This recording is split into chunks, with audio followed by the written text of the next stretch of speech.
Hey, Lori here, Pure Love Ascension. Welcome to my show.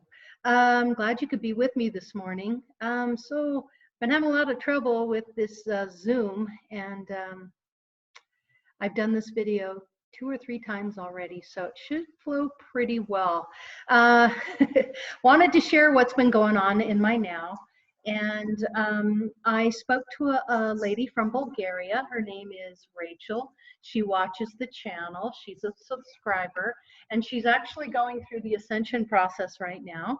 And we chatted for a couple of hours and shared our experiences.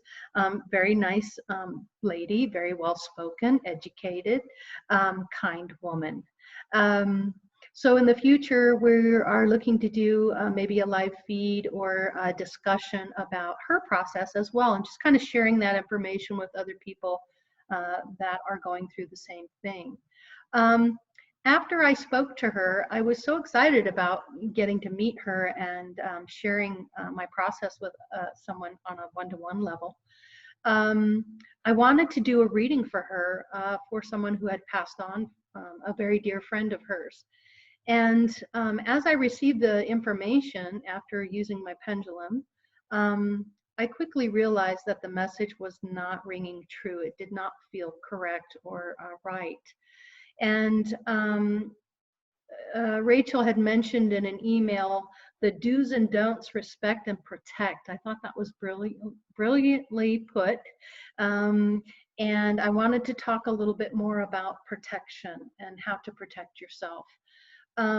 So when you're using a divining rod or pendulum, or you're psychically, experiencing spirit and interpreting spirit, you need to have a protection prayer. And I can tell you the prayer that I do. I can give you 2 examples, what I do, and also Patrick Garrett, who I learned how to use a pendulum from, can explain that for you as well. His process. So what I do is I close my eyes, I take a few deep breaths, and I say to myself, angels and guides and all of positive light, I am a high-functioning, energetic, sovereign being, and only truthful, positive energy may enter my energy field. I am protected by all of God's white light, and so it is. And then I begin using my pendulum, and that's the way I invoke protection. Use your imagination. You can develop and come up with just about anything, any way you want to do that. Patrick does a ball. He will picture a ball of energy above his head, and it grows, it gets bigger. He envelops his whole body, it encases his body. And then he points his toes, and that energy goes down into the earth, and he grounds himself to the earth that way, and he's anchored to it.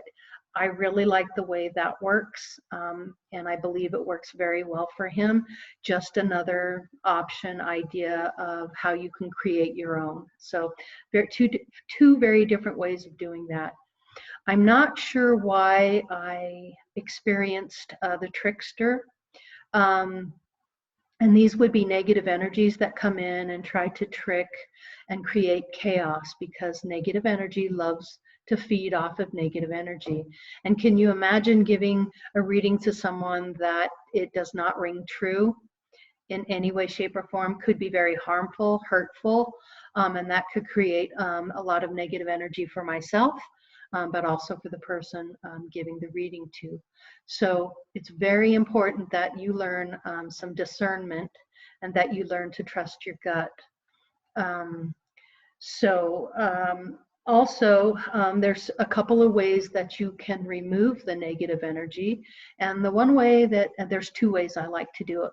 The first way is I do like to burn sage. And what I'll do is I'll open the back door, I'll open my front door, and I will burn the sage. Some people like to, as they're burning the sage, use a feather to kind of direct it and whisk it around. I just burn the sage. I go to every nook and corner of the house, invoking removal of any negative attachments, cords, anything that's trying to, sit into my space and create any negative energy. So allow that energy to dissipate. and keep the front and the back door open. It creates a vortex to kind of bring in that good energy and release the energy that is being negative. The other way I like to protect myself is I love to create what I call a love bomb. And I start with rubbing my hands together.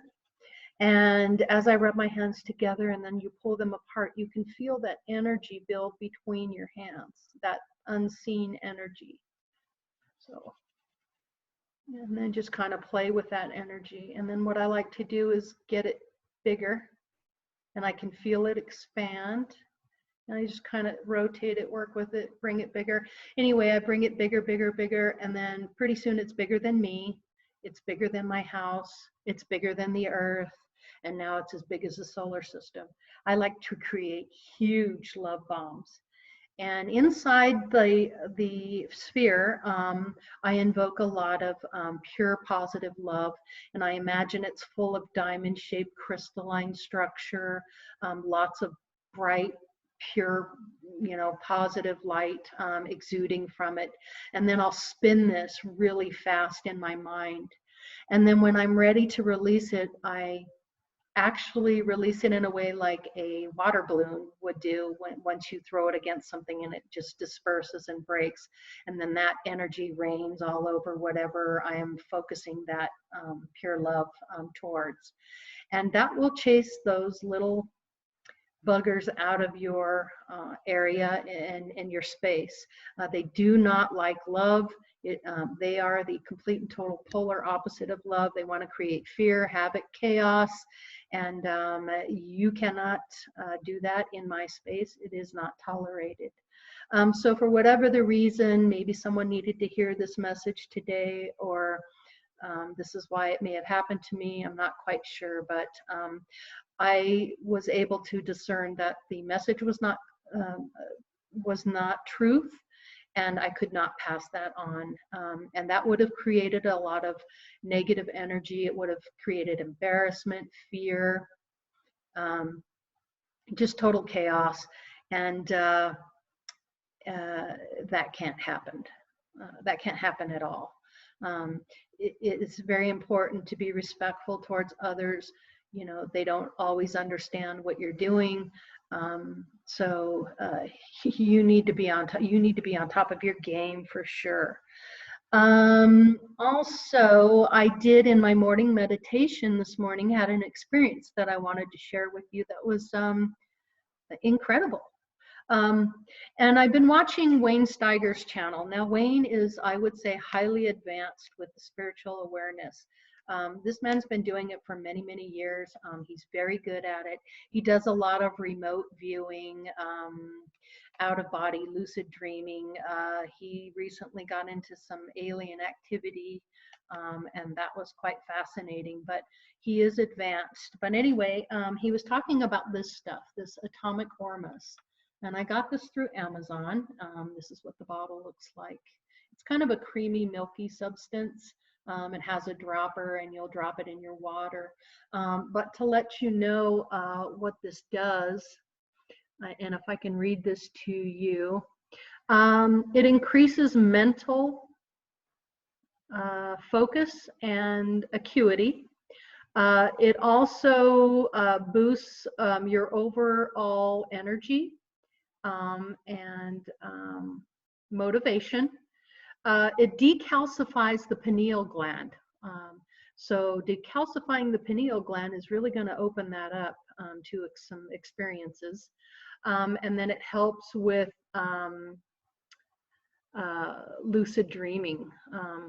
It enhances lucid dreaming is what it says it does. Let me see if I can turn it that way for you. And there you go, shameless plug. Anyway, so I started using this, and today is the second day that I've done it. Well, I have something to report on that. In my meditation early this morning, I was about 5 minutes into meditation, and I experienced 3 beings actually come forward. And the best way to describe it is the look of it had, when you take a negative and you reverse that negative. The dark looks light and the light looks dark, if that makes any sense to you.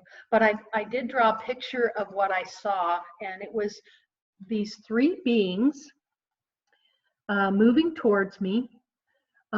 This one was in the lead. This one was slightly ahead of the others. These two kind of hung back a little bit, but they all appeared as a big ball of energy. And then they quickly became these forms. They morphed into these forms. The shininess on the outside, they were glowing and full of energy. And I quickly realized after I had meditated that this one that was in front was my higher self. The second one was the etheric self. And then the third one was the physical self. So I think they were trying to get my attention. They didn't say anything. I did not hear anything telepathically.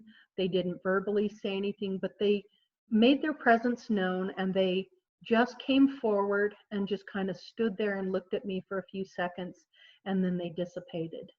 But that's exactly what I saw. Yeah. Interesting, right?